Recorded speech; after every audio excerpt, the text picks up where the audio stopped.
Transportasi Posyandu menjadi integrasi layanan primer menjadi fokus perhatian pemerintah Kota Palembang. 5 posyandu di Kota Palembang dilakukan pengecekan, salah satunya Posyandu Randu di Kelurahan Pulokerto, Kecamatan Gandus. Disampaikan Zarianis, Ketua Tim Promosi Kesehatan dan Pemberdayaan Masyarakat Dinas Kesehatan Kota Palembang. Pihaknya saat ini tengah mengecek kembali 5 posyandu yang ada di Kota Palembang untuk melihat persiapan yang sudah dilakukan oleh posyandu tersebut, sehingga kedepannya posyandu tidak hanya berbasis pelayanan kesehatan bagi masyarakat, namun juga dapat memberdayakan semua masyarakat sekitar.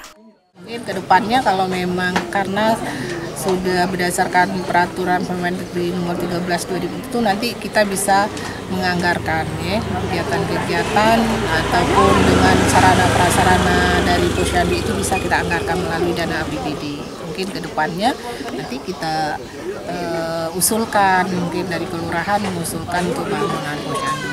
Kalau untuk sementara memang posyandu ini selama ini kan memang menjadi upaya kesehatan berbasis masyarakat ya, semuanya dari masyarakat, oleh masyarakat, kemudian untuk masyarakat. Cuma nanti dengan aturan yang baru ini, nanti posyandu itu tidak lagi punya masyarakat, tapi semua memberdayakan masyarakat yang ada di sini. Sementara itu, Sekretaris Camat Gandus Kota Palembang tetap optimis akan terus mengintegrasikan layanan primer Posyandu Randu, lantaran selama ini posyandu tersebut masih menguatkan layanan kesehatan.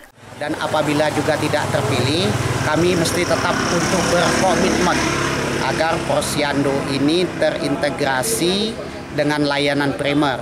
Selama ini kan baru layanan kesehatan saja yang kita kuatkan. Lutfi Pal TV.